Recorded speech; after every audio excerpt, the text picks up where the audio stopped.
자, 오늘 해볼 이야기는 나기국이 하는 라이트 노벨 이상형 월드컵. 저희 이제 좀 순혈 씹덕 하면 뭐냐, 이 90년대 초반생 순혈 씹덕 하면은 무조건 라이트 노벨이 있었거든요. 그때의 추억. 그러니까 제가 솔직히 말씀드리면 글 쓰고 나서 최신작들은 잘 몰라요. 최신작들까지는 많이 잘 안 해봤는데 제 한때 청춘을 불태웠던 그 작품들을 가지고 이제 이상형 월드컵을 한번 진행해 보도록 하겠습니다. 예, 반갑습니다. 너무 텐션이 좋으시다, 진짜. 자, 그러면 16강 첫 번째 경기. 바케모노 가타리, 그러니까 이야기 시리즈죠. 그렇죠, 이야기 그리고 시리즈와 그거 대 역시 내 청춘 러브 코미디는 잘못됐다. 보통 내청코라고 많이 부르게 됩니다. 이제 그러면 일단 작품 네. 한번 좀 네, 매력 우선 포인트를. 바케모노가타리의 매력 포인트라고 하면은 역시 이제 사실 글 자체가 이제 니시오 이신이라는 작가님께서 쓰신 글인데 이분이 굉장히 손이 빠르기로 유명해요. 아, 그래요? 제가 뭐 소문으로 듣기로는 하루에 몇만 자, 한 저기 4만 자, 4만 자인가 5만 자인가 막 이렇게 쓰신다고 하더라고요. 생각해보니까 주변에 그러신 분이 한 분 계시잖아요. 아니, 한선이가보다 더 빠른데요? 네, 그건? 엄청나게 그 손이 빠르신 작가님이라고 들었는데 이 소설도 약간 그래서 그런지 모르겠는데 약간 의식의 흐름 따라서 가는 소설인 게 좀 있습니다. 근데 이 만담을 하는 과정에서 주인공과 캐릭터의 만담과 대화를 위주로 스토리가 짜여지거든요. 예. 그런데 그게 너무 재밌어요. 아. 거기서 이제 되게 재밌고 주인공이 이 아라라기 코요미라는 주인공이 여러 괴이 현상, 이제 현실에서는 좀 맛볼 수 없는 이런 괴이 현상들과 맞닥뜨리게 되는데 이 괴이 현상이 그냥 허공에 이렇게 있는 게 아니라 사람 몸에 씌우는 형태나 아니면 사람의 트라우마나 아니면 뭔가의 형태로 사람에 가까워져 있어요. 그러면은 그거를 해결해 주거나 그거를 이제 같이 사건이 엮이게 되면서 이제 풀어나가는 이야기가 되겠습니다. 저는 그 길을 못 찾는 달팽이 그 네네네. 이야기를 좀 마요이. 봤어요. 예. 예. 근데 그거 되게 흥미롭더라고요. 맞아요. 저도 이제 마요이 얘기도 재밌었고 이제 그 주인공 맨 처음에 등장한 이 여기 표지에 있는 히타기라는 아이의 그 얘기도 되게 간단한데 재밌었다고 해야 될까요? 뭔가 상상이 가게 만드는 게 있는 것 같아요. 얘가 이 괴이한테 씌어서 몸무게가 없어지거든요. 극단적으로 줄어들어요. 근데 사람이 예를 들어 사람이 뭐 몸무게가 이제 좀 뭐 30kg나 이러면 굉장히 마르다 이러는데 3kg 이래봐요. 그러면 이러면 주변에 이상한 그거를 시선을 받을 수밖에 없잖아요. 그렇죠. 핑크 아령 무게가 된 건데. 되게 이게 신기한 게 괴이 자체는 뭔가 상상하기 어려운 영역인데 이로 인해서 일어나는 현상이 되게 뭔가 이러면 일상생활이 불가능하겠다. 약간 이런 느낌이 들게 좀 잘 조율을 하는 작가님이세요.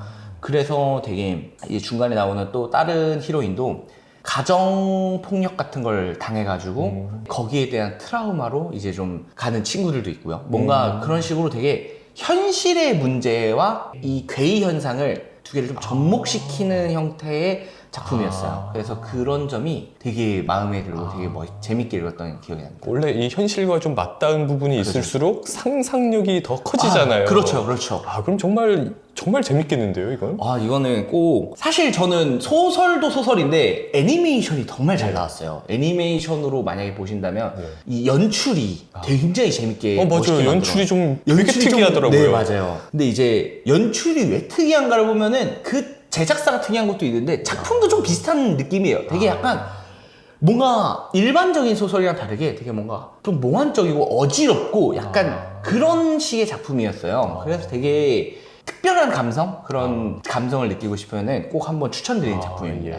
그럼 한번 이제 내청코. 내청코 같은 경우에는 사실 좀 왕도 작품인데 사실 이 내청코라는 작품은요 주인공이 더 유명해요. 이게 원래는 히로인들이 더 유명해야 되는데 놀랍게도 이 작품 주인공이 제일 유명합니다. 저도 이게 알아보니까 그 왜 우리 흔히 쓰는 애니프사라는 말 있잖아요. 그렇죠. 애니메이션 캐릭터를 프로필 사진으로 쓴다는 거. 근데 보통 여자 캐릭터들을 많이 해놓으시잖아요. 그 팬심 때문에. 근데 이 하치만이라는 이 내청코 주인공은 그 사람들이 감정이입을 많이 해갖고 이 친구를 애니프사로 딱 쓰시는 경우가 있다고. 되게 이 히치가의 하치만의 명대사이자 아직도 종종 쓰이는 아무도 상처받지 않는 세계의 완성이다. 이거는 뭐 어디서 죄다 써! 이렇게 한 번씩.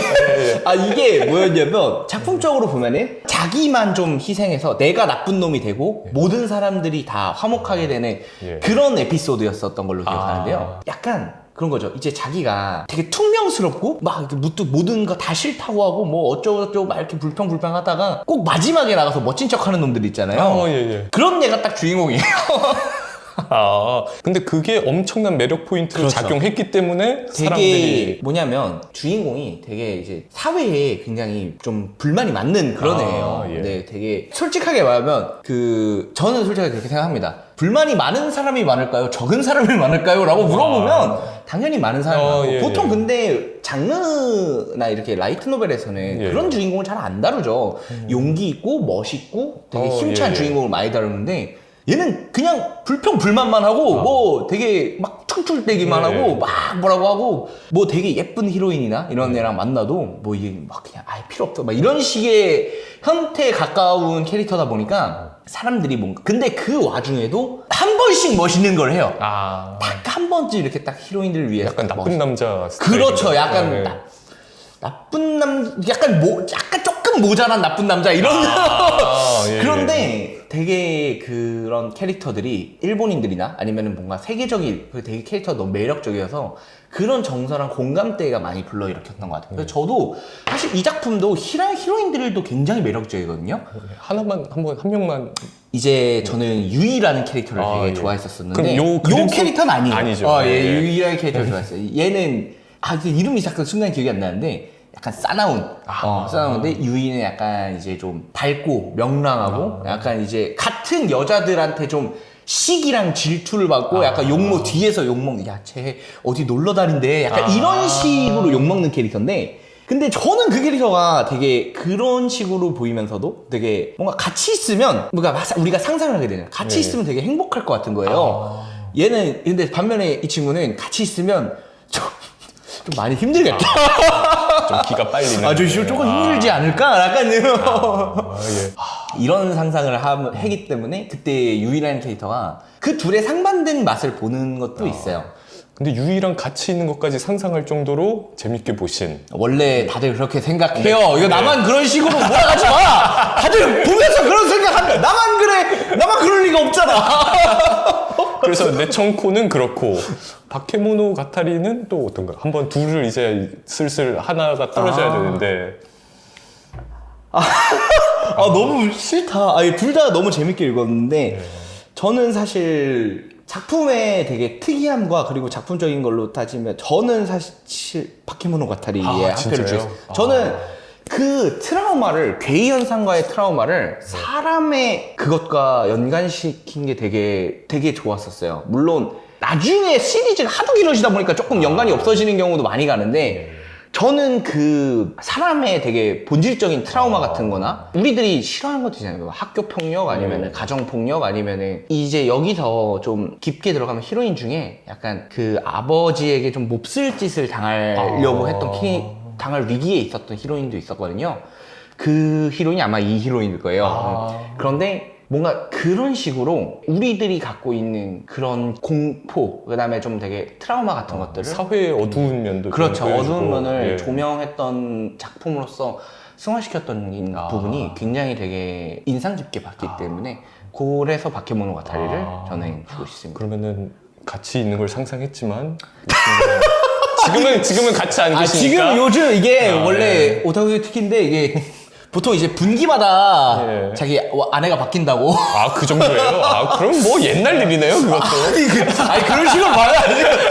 되게 예전에 재밌게 봤던 작품이지만 솔직히 그래도 히로인보다는 오히려 주인공이 더 임팩트 있었고 지금도 오히려 이 주인공 되게 좋아합니다. 되게 좋아하는 되게 좋아하긴 하지만 그럼에도 바케모노 가타리로 그렇다고 합니다. 그러면 바케모노 가타리 올라갑니다. 이게 너무 어렵다. 이게 생각보다 어렵네. 여기 와서 하니까.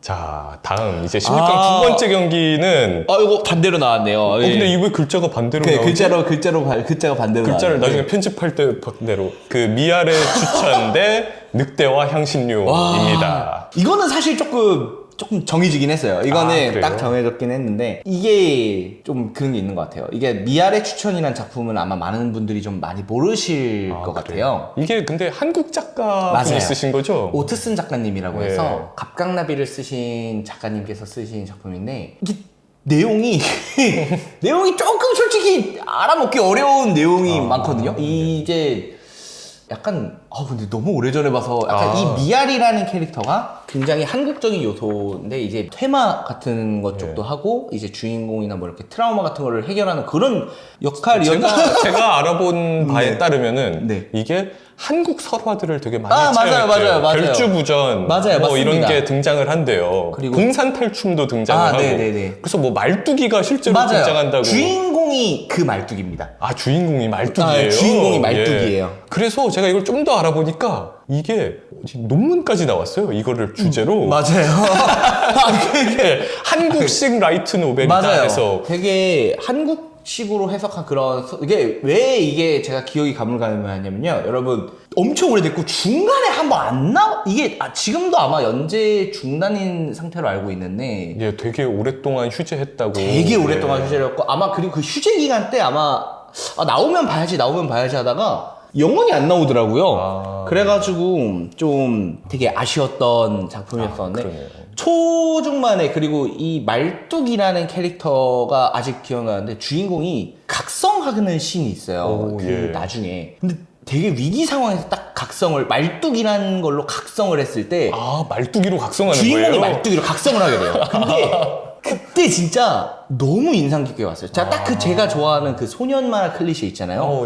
굉장히 위기에 처했고 약간 불합리하고 그런 상황에 처했던 주인공이 딱 힘을 각성하게 되면서 모든 상황을 역전하는 딱 그런 것들이 되게 그 장면이 사실 인상에 깊게 남았던 작품이어서 제가 약간 이거 되게 괜찮았었다 하고 추천했는데 솔직히 전반적인 내용은 막 엄청나게 많이 기억나진 않아요. 이 작품 같은 경우에는 그리고 권마다 조금 옴니버스식으로 스토리가 좀 달라지는 경향이 있기 때문에 그 중간부터는 미알 거의 뭐 등장도 안 해요. 그래요? 뭐 나오지도 않아. 예. 그래가지고 되게 좀 한국 오트슨 작가님의 그 갑각나비라는 소설을 원래 먼저 접했었는데 그것도 재밌게 본 입장에서 팬심으로 약간 추천한 드린 게 있고요. 두 번째는 늑대와 향신료 너무 유명한 작품이죠. 호로라고 하는 주인공이 아마 로렌스. 그렇죠. 로렌스라고 하는 주인공이 이 호로라고 하는 늑대와 이제 늑대 인간과 만나서 늑대 인간이라고 해야 되나? 이거 늑대 신이라고 해야 되나? 늑대 신인 것 네, 같아요. 늑대 신이죠.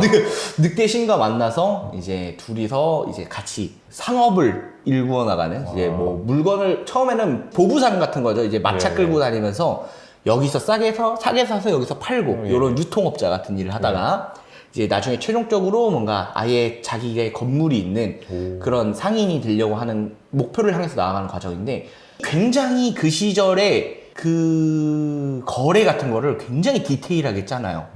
그래가지고 고증을 엄청 잘했다고. 고증을 엄청 잘했어요. 예를 들어 뭐 후추나 이런 것들이 그때 당시에는 되게 값어치가 있는 향료였잖아요. 그렇죠. 이런 거를 거래하는 과정이라던가 아니면 어디서 싸게 사가지고 어디서 비싸게 산다거나 아니면 약간 속된 말로 등쳐먹는 그런 식의 막 방법 같은 것도 이제 많이 나오게 돼가지고 그 와중에 스토리가 진행되는 와중에 이 호로와의 관계가 히로인과의 관계가 되게 천천히 스며들듯이 좀 스며드는. 네, 그렇죠. 스며들듯이 둘이 가까워지거든요. 그러면서 이 둘의 그 관계가 점점 발전해 나가고 하는 장면이 너무 좋았고요. 그 무엇보다 그리고 일단 기본 필력이라고 하잖아요. 체급이 작가님께서 장난이 아니세요. 그래서 가끔가다 그런 소설이 있어요. 그냥 소설 활자만 봐도 재밌다. 그러니까 밖에 원래 배경 묘사 이런 거 다들 별로 안 좋아하는데 배경만 묘사해도 너무 멋있다. 그래서 저 늑대와 향신료의 처음에 레전드로 기록되는 첫 번째 이제 장면 스타트가 어떻게 되냐면 엄청 끝없는 밀밭이 있어요. 거기에 바람이 이렇게 싹 스치고 지나갑니다. 그러면 밀이 이렇게 막 흔들릴 거 아니에요. 그거를 늑대가 움직이는 거에 비유를 하거든요. 늑대 무리들이 거기를 싹 지나가는 거에 비유를 하는 장면이 있는데 그 문장부터 시작해서 그 풍기는 분위기라던가 이게 범상치 않구나 라는 거를 이제 딱 하면서 시작을 했던 작품이어서 너무너무 재밌게 봤던 작품입니다. 저도 이 작품을 네. 제가 이제 회계사를 합격한 사람이 회계사로 네. 오래 일했는데 회계사 어우, 시험 네. 준비를 할 때 네. 누가 이 얘기를 했어요. 네. 이 작품 얘기를 거기에 회계랑 관련된 내용이 나온다. 네, 맞아요. 이게 아무래도 상행위를 하는 네. 내용이니까 그래서 거기서 물건을 사고 파는데 대변으로 처리해라 이런 얘기가 나온대요. 네네. 근데 이제 그걸 회계를 모르는 사람은 뭐야 뭐 똥으로 오, 처리한다는 저도 거야 그러니까 뭐 저도 그렇게 저를 할 텐데 그게 이제 현금 거래가 아니라 외상으로 거래하겠다라는 네. 뜻이에요. 네네. 그래서 그런 게 나온대요. 그래서 그런 소설이 있어요 했는데 제가 그래서 좀 찾아보니까 여기에 뭐 매점 매석도 나오고 아, 맞아요. 무슨 작전 세력도 나온대요. 맞아요. 물건값을 떨어뜨리려고 아, 맞아요. 그런 것도 나오고 그래서 이게 저도 되게 흥미가 생겨서 이거는 꼭 봐야겠다라고 생각했거든요. 최근에 리메이크한 걸로 애니메이션이 나오고 있거든요. 리메이크가 있어요? 이게 원래 작화가 너무 옛날 작품이어서 네. 최근 리메이크한 걸로 나오고 있는데 호러가 정말 예쁩니다. 일단은 저는 뭐 상이나 뭐 그런 것도 괜찮지만 일단은 저 호러라는 캐릭터가 너무 매력적인 캐릭터예요. 이제 그래서 원래 저는 보통 1대 다수를 많이 지지하는 편입니다만 여기서는 한 명이랑 이어지는 게 맞다. 서사적으로 이 호러 외의 히로인은 용납할 수가 없다. 약간 이런 쪽에 가깝게 됩니다. 근데 벌써 지금 승부가 갈린 것 같긴 해요. 그렇죠. 비중이 벌써 한 3배, 4배나 얘기를 해서. 이게 왜냐면 미아의 추천 같은 경우에는 정말 그 한 장면이 너무 기억에 남았어요. 딱 그거예요. 전체 내용이 기억난다기보다는 너무 그 송곳처럼 뚫고 나오는 기억이 있었어가지고 제가 추천을 했던 거였고요. 늑대의 신료는 사실 전체 흐름이 기억나는 거면은 글쎄요, 임팩트만 따졌으면 그 장면이 좀 더 컸었기 때문에 미아라고 할 수 있겠지만 소설량은 사실 전체적인 게 중요하잖아요. 그렇죠. 그리고 아무래도 좀 완결이 안 난 작품이기 때문에 예. 그거는 사실 당연하지만 완결이 안 난 작품은 제대로 평가받기 어려운 것도 현실이죠. 그럼 늑대와 향신료는 완결이 났죠? 맞습니다. 예. 한참 전에 나왔었고 되게 깔끔하고 아주 행복하게. 그럼 제가 나왔습니다. 늑대와 향신료 네. 올리겠습니다. 이제 둘 다 다른 의미로 미안의 작품들이 일단 나왔네요. 작품을 한번 말씀드릴게요. 16강 세 번째 경기 어떤 마술의 금서 목록 대 스즈미야 하루히 시리즈입니다. 예, 제가 사실 라이트 노벨에 처음 입문하게 된 계기 중 하나가 요 딱 두 작품이었어요. 이거 두 개였어요? 이거 두 개였습니다. 어떤 마술의 금서 목록이 제가 두 번째로 읽은 작품이고 스즈미야 하루이가 첫 번째로 읽은 작품이었어요. 딱 그래서 어떻게 되게 신기하게 여기서 이렇게 붙게 됐는데 먼저 스즈미야 하루이부터 얘기를 드리면은 이거가 이 작품이 사실 굉장히 이 업계에서 갖는 의미가 커요. 왜냐하면 라이트 노벨을 애니메이션으로 만들어서 정말 엄청나게 히트를 친 작품이거든요. 예, 맞아요. 예. 이게 약간 스즈미야 하루이 그 신드롬 같이 센세이션이 실제로 하루히즘이라는 네, 단어가 있었어요. 맞아요. 예. 그런 게 불릴 정도로 너무 이게 흥행을 했던 작품이어서 그 뒤로 약간 우후죽순처럼 약간 라이트 노벨이 애니아르가 되게 되는 약간 이런 다리 같은 걸 만든 거죠. 그럼 정말 뭐 선구자적인. 그렇죠. 엄청나게 성공적인 작품이고 이 작품이 성공하지 못했다면 그 정도로 흥행하지 못했었다면 지금이야 좀 인기 있는 라이트 노벨이 애니메이션화가 되는 건 되게 당연하지만 그 전까지만 해도 사실 그렇지 않았거든요. 그랬던 작품이 많이 없었다가 그래서 이제 스즈미 하루이가 이 업계에서 갖는 변화점도 되게 엄청 큽니다. 좀 더 내용을 말씀드리면 저 하루이라는 여자애가 약간 지금 생각하면 4차원 캐릭터인데 근데 뭐 신 같은 존재 아닌가요? 자기가 신이라고 주장을 하는 거죠. 그런 거예요? 근데 알고 보니 진짜 신이었을 가능성이 좀 높다. 약간 이런 그러니까 본인은 신이라고 주장하고 자기는 나는 특별한 사람들만 만나고 싶다. 그래서 외계인, 우주인, 미래인 뭐 초능력자. 초능력자 맞아. 초능력자, 우주인, 뭐 미래인 이런 사람들만 자기한테 와라 이런 식으로 이제 주장. 근데 실제로 모이잖아요, 그 사람들이. 그렇죠. 근데 뭐 그러니까 신이어서 모이게 된 거 아닐까요? 그런 식으로 가긴 하는데 뭔가 되게 이제 그 과정에서 사실 본인 자체는 사실 그렇게 딱히 신이라고 의식하지 않는 걸 이게 조금씩 나와요. 그러니까 본인 자체는 사실 뭔가 그냥 어느 소녀에 가까운 거죠. 그냥 조금 4차원적인 소녀에 가까웠었고 어느 정도 트라우마나 고민 같은 것도 있고 한데 거기서 이거를 뭔가 실제로 그런 애들이 주변에 모이게 되고 네. 이제 주인공 쿄니라고 불리는 주인공이죠. 주인공이 옆에서 이 하루이와 만나면서 하루이는 그 사실을 모르는데 주인공만 알아요. 하루이는 얘가 미래인인지 뭐 우주인인지 초능력자인지 아무것도 모르는데 주인공만 압니다. 그래서 이제 좀 벌어지는 그런 청춘 코미디 같은 거를 이제 이야기를 하고 있는데 되게 재밌습니다. 되게 작품적으로 재밌고. 그러니까 얘가 도대체 어떤 행동을 하길래 그렇게 사람들이 매력을 느끼는 건가요? 사실 그 시절에 사람들이 단체로 뭔가 잘못을 아니 이게 지금 솔직하면 지금 히로인 기준으로 보면은 되게 민폐되는 짓을 많이 하거든요. 아, 그래요? 굉장히 민폐되고 굉장히 좀 불호에 가까운 저희 웹소설 쪽으로 나오면은 하차합니다. 빨리 좀 처단해라. 없애라. 네. 약간 이런 글이 많이 나올 정도로 되게 민폐를 많이 끼치거든요. 이게 뭔가 그래서 이 히로인보다도 사실 또 주변에 있는 미래인이나 이런 그런 캐릭터들도 인기가 많았지만 사실 지금 와서 생각해보면은 왜 그렇게 좋아했었는지 잘 모르겠어요. 그 정도인가요? 아니 뭔가 근데 하지만 과거에 이 친구와 함께 있는 걸 상상하신 적은 있는 거죠? 아니 근데 저는 주로 이 친구 말고 옆에 다른 미래인 서버. 서브라고 표현하면 서브라 좀 실례인가요? 그렇죠. 뭐 제 마음속엔 정신이었지만 이제 미쿠루라고 했던 선배를 더 좋아하긴 했었죠. 제가. 그렇군요. 그럼 이제 왼쪽에 어마금은 제가 이제 두 번째로 읽었던 작품인데 저는 첫 번째 이 1권을 읽고 약간 진짜 머리가 깨졌었어요 그때.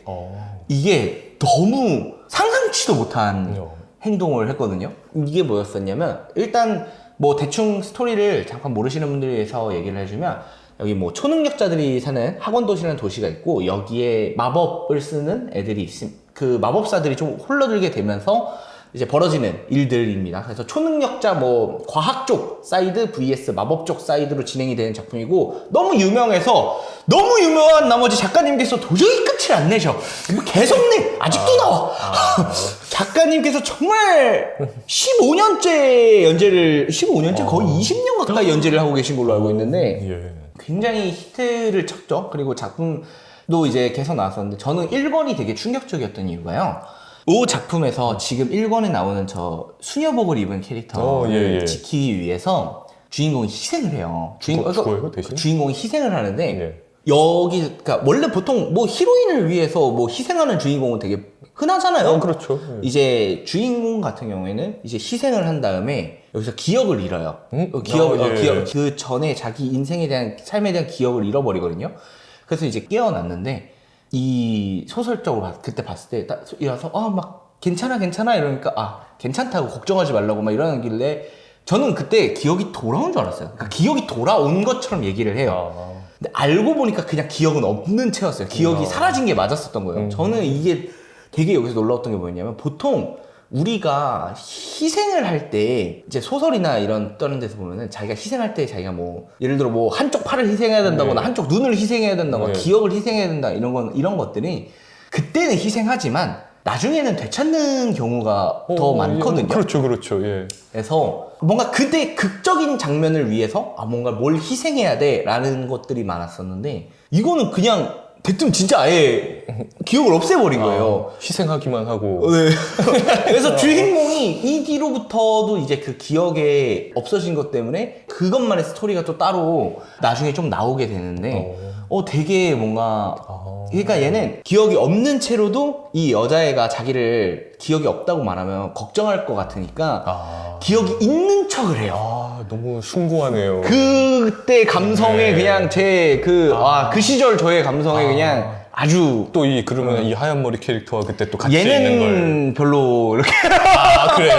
또 얘는 아니에요. 얘는 좀 얘는 사실 그리고 어떤 마술의 금성동은 딱히 그럴 게 없는 게 히로인이 많아도 너무 많아요. 맞아요. 제가 나무위키를 들어가 봤는데 무슨 히로인 목록이 무슨 고봉밥이에요. 계속 나와요. 말도 안 될 정도로 많아가지고 제가 이제 지금 어마금에서 가장 제일 좋아하는 캐릭터는 쇼코 미사키라는 이제 그런 캐릭터인데 걔는 사실 본편에 등장도 안 해요. 되게 나중에 나옵니다. 엄청 나중에 나오고. 그러면 굉장히 오랫동안 보셨네요. 그렇죠. 되게 좋아하다. 근데 이제 나중에 가서는 사실 좀 지쳐가지고 아, 예, 너무 예. 아니 끝이 안 나던데. 아. 그래서 한참 보다가 이제 이거의 스피노프 격이죠. 어떤 과학의 초전자포라는 작품이 있어요. 요건 예. 애니메이션으로도 나온 작품이었는데 예, 예. 거기서 나오는 히로인이 이 쇼코 미사키라, 물론 거기선 주인공이 나오지 않지만 이 쇼코 미사키라는 캐릭터가 나오거든요. 예. 아 근데 완전 너다. 아, 완전 스타일이 맞았어요. 완전 네. 예. 약간 좀 뭐라고 해야 되냐, 그 여왕님 계열을 살짝 좋아하시나요? 이렇게 아니 딱히 좋아한다는 건 아니고요. 좋아하셔서 말씀하신 거 아닌가요? 좋아합니다. 아, 여왕님 스타일이군요. 이게 여왕님 스타일이 약간 나오는데. 그러면은 쇼코 미사키. 네. 그러면은 이제 한번 골라주실래요? 쇼코 그러면. 미사키의 어마금 대 스즈미야 하루히. 저는 요쪽에서는 당연히 어마금으로 가겠습니다. 쇼코 미사키가 더 강력한. 그것도 있는데 예. 저 하루이도 사실 연중작이어서. 이것도 연중이에요? 네, 연중작입니다. 네. 연중작. 연중작이 되게 그 좀 철퇴를 내시네요. 저는 좀 이게 뭐 좀 작가다 보니까 어쩔 수 없이 좀 더 그런 게 있죠. 그러면은 하루히즘이라는 센세이션까지 불러일으켰지만 사실 이제 연중작이기 때문에 그러면 용서할 수 없다. 네, 맞습니다. 이게 어마금 올라갑니다. 자, 그러면 16강 네 번째 경기 소드 아트 온라인 대 제로의 사형마입니다. 네, 둘 다 진짜 엄청 유명하죠. 이제 예. 저희들이 흔히 말하는, 그러니까 좋은 의미나 안 좋은 의미로 흔히 말하는 뽕빨물이라는 게 있어요. 뽕빨물. 이게 뭐냐면 이 작품들이 너무 히트를 쳐서 아류작들이 너무 많아졌어요. 그래서 아류작들이 너무 많아지고 이게 판을 치다 보니까 약간 양산형처럼 보이게 되는 거죠. 얘네가 원조인데? 원조까지는 아니긴 한데 근데 어쨌든 그거예요. 그러니까 원래 없던 건 아닌데 이걸 계기로 인해서 폭발적으로 늘어나게 되는 그 원인이 되긴 했죠. 예. 그러다 보니까 먼저 예전 좀 과거로 들어가면 제로의 사형마부터 시작하면, 제로의 사형마 같은 경우에는 이제 흔히 말하는 갓세괴물이라고 불리는 이 세계에 소환된 중고딩 이곡갱? 그렇죠. 우리나라로 치면 이곡갱이라고 하죠. 예. 거기로 이제 소환된 애들이 약간 특별한 능력 같은 걸 받아가지고 얼마나 그렇게 뭐 난리를 피고 다니는 그런 스토리들이 이제 제로의 사형마를 기점으로 이거의 엄청난 성공을 기점으로 이제 굉장히 퍼져 나갔다고 볼 수 있죠. 아주 대단한 작품이네요, 그럼. 네, 이것도 저 되게 재밌게 읽었거든요. 이게 뭔가 학원물인데 이 주인공이 그리고 약간 막 그렇게 평소에 그렇게 멋있지 않거든요. 딱 그거예요. 일본물에 좀 뭔가 그러니까 라이트 노벨의 특징 같은 게 있다면 주인공이 뭔가 웹소설처럼 막 평소에도 멋있진 않아요. 평소에 약간 당하고 치이고 이러다가도 딱 그 할 때 한다. 멋있어. 빛날 때 빛나는 주인공? 딱 하치만처럼. 그렇죠. 딱 빛날 때 빛나는 주인공이 요 사이토라는 주인공이었기 때문에. 그리고 이 히로인이 굉장히 물론 얘는 얘는 또 마음에 안 드시고. 저는 항상 들었는데 저는 이제 누차 말하지만 정시를 그렇게 좋아한 적이 없어요. 여기 소설에서 대놓고 밀어주는 캐릭터를 좋아한 적이 별로 없습니다. 그렇군요. 이 친구보다 이제 여왕님 스타일을. 실제로 여기 여왕님이 나옵니다. 이제 실제로 여왕님이 나오는데 그런 스타일을 조금 더 좋아하기 때문에 뭔가 이제 자꾸 그렇게 몰아가시네요. 실제로 여왕님을 여기서도 여왕님을 이쪽에서는 그래도 그 여왕님은 성함이 어떻게 되시나요? 여왕님 성함이 너무 옛날이라 기억은 못하시고. 이거 여왕님 말고 티파니아였나? 하여튼 여기 엘프가 있었거든요. 그 엘프도 되게 좋아했었던 히로인으로 기억합니다. 그리고 이제 시에스타라고 그 메이드도 있었는데 이게 보면은 수술 나오시는데요? 보니까 이제 히로인들의 특정 부위가 클수록 좀 호감을 느끼는 게 있는 것 같긴 해요. 제가 제 입으로 말하기 좀 그런데 어떤 부분이라고 굳이 얘기하지 않을게요. 특정 부분이 좀 머리가 클 수도 있는 거죠. 그렇죠, 그렇죠, 예, 그렇죠. 예. 머리가 보통 예. 이제 뭐 3개일 수도 있는 거고, 예, 예, 뭐 그렇죠. 그런 거니까. 예, 하여튼, 예. 그럴수록 조금 호감을 느끼는 경향이 없지 않아 있다. 아, 예, 예. 아, 그리고 저는 이 제로의 사형마가 작가님이 연재 도중에 좀 큰 병을 앓아서 맞아요. 돌아가셨다고. 네네, 작고하셨던 걸로 알고 있는데.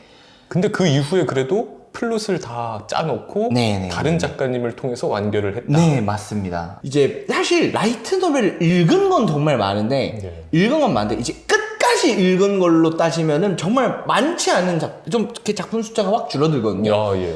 근데 그 중에서 정말 끝까지 제가 읽었던 작품이었어가지고, 정말 재밌게. 그럼 의미가 있는 작품이에요. 되게 의미가 있는 작품. 예. 그리고 작가님 작고하셨을 때 너무 너무 안타까워서. 그러니까 저도 사연을 듣고 되게 안타깝더라고요. 네, 그래가지고 이제 그래도 뒤에 써주신 작가님께서도 꽤 되게 좀 실력이 출중하신 작가님께서 써주셔서 되게 깔끔하게 마무리됐습니다. 근데 뭐 엄청난 반전 이런 게 아니라 그냥 깔끔하게 이렇게 해서 되게 재밌게 읽었었습니다.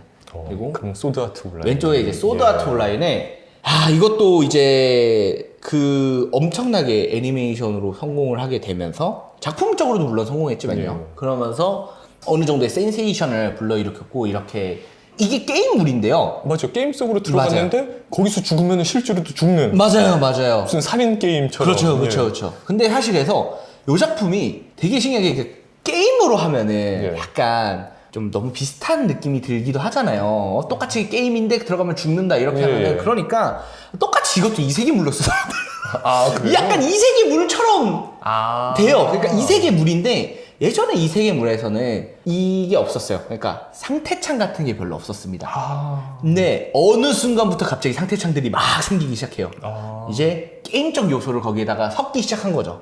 그게 소드 아트 온라인이라는 작품이 대히트를 하게 된 이유에는 조금씩 이제 그 능력치나 이런 우리가 하는 상태창이라고 하는 것들이 조금씩 많이 추가되기 시작했던 계기가 이제 이 작품이라고 볼 수 있겠네요. 그러면 약간 한국 웹소설의 또 선배님이기도 하네요. 상태창까지 나오고 게임에 들어가고. 이게 제가 알기로 한국 웹소설이 먼저 했을 거예요. 그래요? 네. 한국 웹소설 중에서 판타지 그 상태창 먼저 썼던 게 그 메모라이즈였던 걸로 기억하거든요. 그러니까 그 전에도 있긴 있었습니다만 그 현대 이 세계로 넘어가가지고 했던 것 중에 상태창 적극적으로 활용한 게 로이진 작가님 메모라이즈였던 걸로 기억하는데 역시 메모라이즈는 정말 어떤 이정표적인 작품이네요. 시류를 만들어냈던 작품이었어가지고 아마 물론 대여전 시절 때도 있긴 했습니다만 근데 대여전 시절 때에는 이제 게임 판타지 쪽이 좀 많았었으니까 요거를 두 개를 적극적으로 섞은 케이스는 그렇게까지 많지 않았었단 말이죠. 어쨌든 그랬던 좀 비슷했던 작품이라고 볼 수 있고요. 이 작품이 제가 보기에는 1권에 완결을 내려고 했나봐요. 그러니까 1권은 끝이었던 것 같아요. 이게 왜냐면 1권에 서사가 너무 완벽하게 담겼어요. 그러니까 서사가 1권 완성도가 되게 좋은데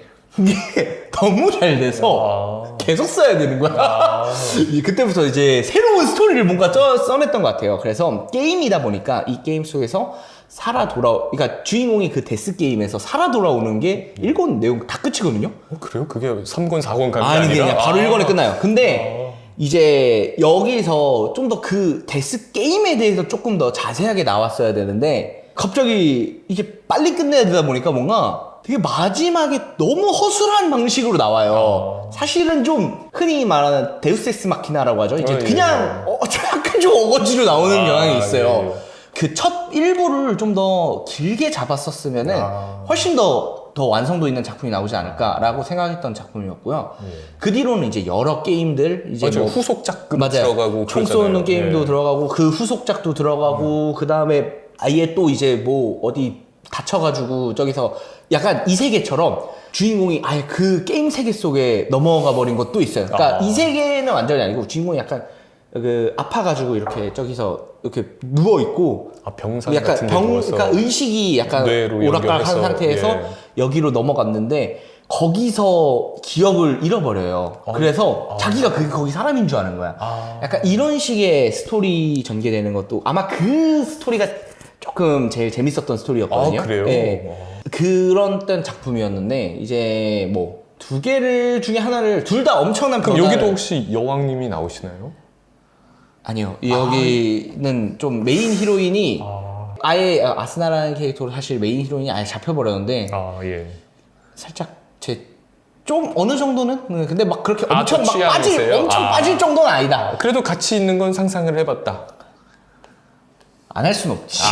그렇죠. 아니, 나 작품을 보면서 그걸 어떻게 안 해? 아니, 나만 그래? 아, 나 진짜 억울해서 그래, 얘들아. 아니 나만 그래? 이 히로인을 언급을 안 하셔갖고 여쭤본 거였죠. 히로인은 근데 좀 약간 좀 밋밋하다는 평가도 좀 있긴 해요. 아, 그래요? 그러니까 약간 좀 성격이 좀 무난한 그런 캐릭터라는 게 있는데 사실 막 엄청 톡톡 튀거나 이렇게 개성이 넘치는 스타일은 아니고 그냥 이쁜 히로인에 가깝기 때문에. 그렇군요. 그러면은 히로인은 약간 밋밋하다. 네, 히로인에 대해서는 저는 제로의 사용맛 쪽이 조금 더 나았었고 주인공 쪽만 놓고 보면은 지금 그나마 웹소설 주인공처럼 좀 활약을 많이 하는 이게 저 소드아트 온라인의 주인공이 더 나았던 거 생각합니다. 이게 되게 자기가 사건을 주도해 가거든요. 소드아트 온라인의 주인공 같은 경우에 자기가 사건을 주도해 나가는 편인데 저쪽 그 제로의 사용마 주인공은 보통 휘말리는 편이죠. 휘말렸다가 엄청 고생하다가 마지막에 한번 반짝 딱 이렇게 하는 그런 거기 때문에 좀 저는 히로인을 그래도 라이터 노벨에서는 조금 더 높게 주고 싶어서 제로의 사용마를 웹소설적인 주인공이어도 소용없다. 안 된다. 이제 아니 라이트 노벨이면 히로인을 매력적으로 그래야지. 제로의 사용마 올라갑니다. 네. 소드아트 온라인 진짜 유명한 건데. 와. 가차 없네요, 진짜. 근데 여기 라인업들이 다들 너무 빡빡해요. 그러면 이제 16강 5번째 경기. 노게임 노라이프 대 나와 호랑이님. 근데 이게 작품 표지만 봐서는 뭔가 너무 위험해 보여가지고. 그렇네요, 조금. 근데 사실 내용도. 근데 이거 정식으로 다 출판된 책들인데 뭐. 내용도 비슷할 정도로 위험하긴 해요. 그렇습니다. 뭐 그럴 수도 있죠. 뭐. 정식으로 출판된 거잖아요. 그렇죠. 뭐 카카오 페이지에도 있습니다, 여러분. 그러면 뭐 문제 없죠. 나와 호랑이님이라는 작품부터 시작을 하면 이것도 한국 작품이죠. 맞아요. 굉장히 한국 작품이고 되게 한국적 요소들이 많이 들어있어요. 그래서 이 랑이라는 저 귀여운 호랑이 캐릭터가 주인공과 만나게 되면서 벌어지는 뭐 우여곡절 그리고 한국 설화나 이런 한국 그 이야기들 우리 뭐 환웅 이야기라던가 맞아 이거 단군 신화에 나오는 맞아요. 호랑이잖아요. 맞아요. 단군 신화에 나오는 호랑이고 그리고 곰 쪽도 있어요. 그래요? 네, 걔도 히로인이에요. 곰도. 그 다음에 직년 막 이렇게 모티브 이렇게 나온 캐릭터 있거든요. 그럼 막 까치 나오고. 까치 나오는데 걔도 히로인이에요. 그래요? 그 다음에 직년 나오는데요. 걔도 히로인이에요. 거의 동물원이네요, 그럼. 맞아요. 동물들이 많이 나옵니다. 동물들이 많이 나옵니다. 실제 동물로 나오진 않고 이렇게 의인화. 그렇죠. 의인화 해가지고 나오게 되는데. 맞습니다. 그래서 이 뭐 용족들도 나오고 막 이렇게 나오는데 나와요. 이제 그 대체로 애들이 약간 제가 주로 선호하는 스타일보다는 좀 어리고 귀여움을 많이 어필하는 거죠. 귀여움을 많이 어필하는 건데 이제 전 좀 보면서 되게 궁금했어요. 이래도 되나? 이게 되나? 뭐 설정상은 나이가 되게 많으니까 되나? 싶었던 작품들이긴 한데 어쨌든 얘네들이 이제 주인공과 같이 알콩달콩하는 장면들이 너무 재밌고 귀엽고 보면서 그냥 되게 흐뭇해지는 그런 게 있습니다. 근데 제가 또 공부를 했더니 이 작품이 또 논문에 또 언급이 되더라고요. 되게 논문이 많네요. 이게 아무래도 뭐 한국적으로 변환된 라이트 노벨이라는 점이 되게 큰 의미를 갖나 봐요. 그래서 그렇더라고요. 심지어 이제 호랑솔가라고 노래도 있어요. 그래요? 노래도 있고 되게 잘 됐던 그러니까 시즌 이 잠깐 반짝였던 한국형 라노벨 시기에서 가장 잘 된 작품이라고 보시면 되겠습니다. 그리고 굉장히 그만큼 잘 쓰시고요. 되게 이 캐릭터들이 이 각자 갖고 있는 고민들이 있고 그거를 구원해 나가는 흔히 말하는 구원서사라고 하는 부분들이 되게 권마다 잘 짜여져 있고요.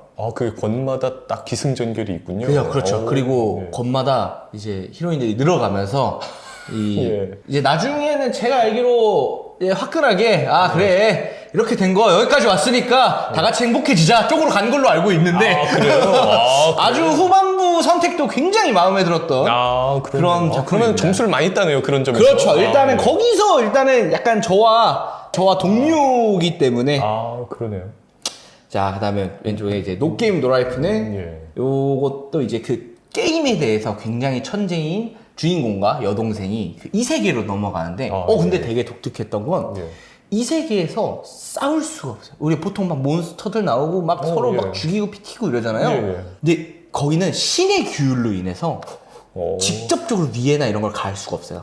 오로지 게임으로 이걸 판단을 해야 되거든요. 그래서 국가전을 할 때도 게임으로 해요. 그런데 이거가 처음에 뭔가 약간 천재 게임 남매니까 그거니까 요걸 좀 부각시키려고 그런 설정을 짠 거겠구나. 그냥 약간 대충 그렇게 짰겠지 했는데 이 세계관 설정이 풀리면 풀릴수록 요 설정을 진짜 잘 활용했더라고요. 어떤 거였었냐면요.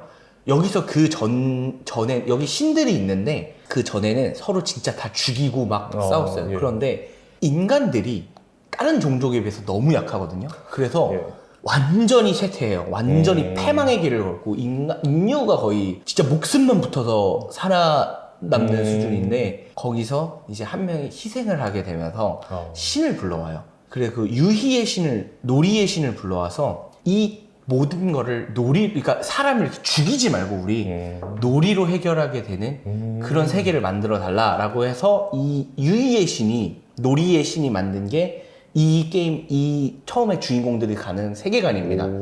근데 제가 솔직히 소설 보면서 운 적은 별로 없긴 하거든요. 울었어요? 이 노게임 노라이프에서 본편에서는 안 울었고 이게 외전으로 나온 거에서 이 처음에 인류들이 엄청나게 척박하게 살아가다가 마지막에 그 한 명이 희생을 해가지고 이 세상을 유희의 신에게 이제 지켜달라 이렇게 하는 부분이 있어요. 놀이로 바꾸게. 그 부분에서 막 눈물이 너무 나오는 거예요. 여기서 그 희생되는 애가 있어가지고 보는데 막 이렇게 울면서 읽었던 작품이었거든요. 와, 그러면 근데 지금 얘기 잠깐 들어도 설정이 되게 흥미로워요. 엄청 흥미로워. 가서 이제 보통 근데 인간이 게임 룰로 바뀌어도 인간이 불리해요. 그래요? 이게 신체적 능력도 딸리고 뭐 동체 시력이나 모든 면에서 인간이 가장 열등한 종족인데 그런데 이제 주인공 남매가 약간 그거를 딱 가가지고 반전시키는 가가지고 이제 딱 역수입하는 그런 것들이 또 약간 웹소설적이네요. 그렇죠. 이제 여기서 이제 조금 위험하다고 했던 게 이 여동생이 누가 봐도 히로인으로 나오기 때문에 이거는 부정을 못해. 누가 봐도 히로인으로 나오기 때문에 이 유전학상 굉장히 좋지 않은 관계를 형성시키는 그런 관계가 좀 된다. 근데 하지만 이거 뭐 누군가에게는 그냥 소설 읽는 그냥 소설의 내용일 뿐이니까. 그렇죠. 사실 메인 내용은 사실 게임이기 때문에 굉장히 게임 자체도 되게 흥미롭고 재밌게 만들어요. 약간 그 도박묵시록 카이지라고 혹시 아시나요? 너무 좋아요. 그거의 라이트 노벨 버전이라고 해야 될까? 그러면 재밌겠는데요? 네, 되게 막 쫄깃쫄깃하게 게임도 만들고 되게 재밌게 읽었었던 작품입니다. 근데 여기서 누가 올라갈까요? 누가 올라가냐에 따라서 조금 의심을 받을 수 있을 것 같아요. 노게임 노라이프는 굉장히 좀 오랫동안 연재를 안 한 작품이기도 하고 거기서 또 오랫동안 연재를 안 한 작품이기도 하고 그리고 저는 개인적으로 이 나와 호랑이님이 되게 그냥 솔직히 하면 우리들이 흔히 생각하는 그 작품성 있는 작품 막 이렇게 하면은 막 엄청 무겁고 진중하고 막 그런 작품들이 많아요. 사실 근데 제가 추구하는 글이나 제가 좋아하는 소설은 그런 게 아니거든요. 저는 읽고 즐겁고 행복했으면 좋겠어요. 그런 작품이 제게 입장에서는 이제 나와 호랑이님이 훨씬 좀 더 그렇게 읽으면서 약간 흐뭇하게 미소 지어지고 마음 편하고 약간 고민되는 거 없이 힐링 받는 시간 같은 거 있잖아요. 그런 작품이 제게 있어서 나와 호랑이님이어서 그러면 나와 호랑이님을 올릴까요? 네, 올리고 저는 참고로 말씀드리는데 이 메인 히로인인 랑이보다는 곰 쪽에 소꿉친구가 있거든요. 그쪽 봐라. 오해 없으시라. 저는 한결같습니다, 여러분. 그럼 노게임 노라이프는 눈물도 흘리셨지만 사실 딱 거기 이후로 더 나온 게 많이 없었다 보니까 나와 호랑이님 올라갑니다. 그러면 이제 16강 6번째 경기 내 여동생이 이렇게 귀여울 리가 없어 내 자간의 샤나입니다. 이것도 근데 조금 전에 이제 좀 약간 그 민감한 주제를 말씀하셨는데 이것도 똑같지 않나요? 이거는 똑같은 정도를 넘어서 작가님이 정면 돌파를 했죠.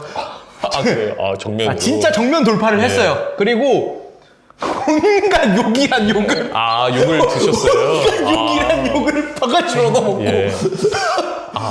근데 이제 제가 요게 이제 좀 작품 목록에 있을 때 이거를 조금이라도 그래도 이게 뭐 욕을 너무 먹으니까 먹을 것 같아서 제가 약간 이제 쉴드를 좀 치자면은 그 한국 문학에도 1960년에 강신재 작가님, 그러니까 우리보다 한참 선배님이시죠? 65년 전에 낸 단편소설 젊은 느티나무라고 있어요. 아시나요 혹시? 아니요, 그거 아직 모르겠어요. 그게 이제 주인공이 여고생이고 이제 아빠가 재혼을 하면서 온 그 새오빠, 그러니까 피는 안 섞였지만 그 오빠랑 결국 사랑이 이어지는 내용이 65년 전에 이미 나왔어요.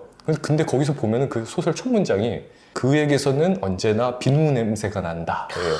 근데 이게 오빠가 잘생겼다도 아니고 오빠 목소리가 좋다도 아니고 냄새를 얘기하거든요. 굉장히 그 내밀한. 그렇죠. 근데 그 강신지 작가님이 되게 그 문단에서 좀 내로라 하는 작가님이세요.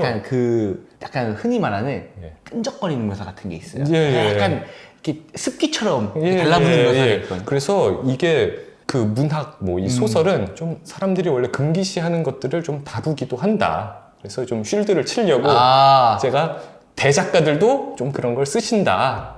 제가 보기에는 이 작가님은 그냥 취향이 그거예요. 여동생을 너무 좋아해, 이 사람은.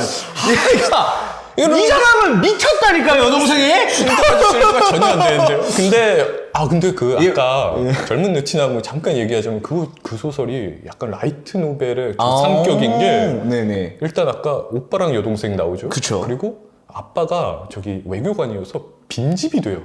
빈집이 된다는 설정. 그런 거죠. 둘만 남겨놓고. 상상하게 만드는, 뭔지 알죠. 그리고 그 오빠가 여동생한테 뭐 음료수 심부름 이런 거 시켜요. 그 음료수를 딱 떠갖고 올 때 계속 넘어져.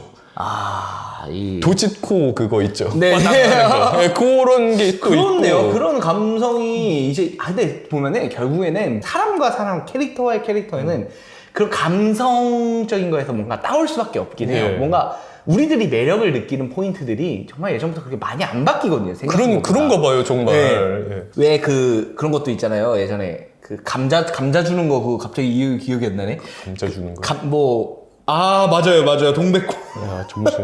점순이 맞아요. 그럼 김유정 작가님 맞네요. 이거 순간 기억이 안 났어요. 이게 이 작품에서 보면은 약간 툴툴대면서 츤데레. 그렇죠. 그런 매력 그때부터 다 있었다니까요. 맞아요. 김유정에 나오는 그 김유정 작품의 점순이가 뭐 두 작품 정도 나오지만 다 츤데레예요, 진짜. 맞아요. 그리고 정말 놀랍게도 이 두 화면에 보이는 캐릭터 둘 다 츤데레입니다.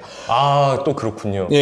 그럼 쉴드가 어느 정도 됐을까요? 요건 어렵나요? 그 쉴드. 이게 뭐냐면 이게 애초에 저는 이게 그렇게 크게 비난할 생각도 없어요. 이게 뭐냐면 이제 둘이 피가 이어져 있거든요. 이어져 있는데도 정면 돌파를 선택하신 다음에 욕을 하도 드신 다음에 다음 작품에서 피가 이어지지 않는 여동생을 내요.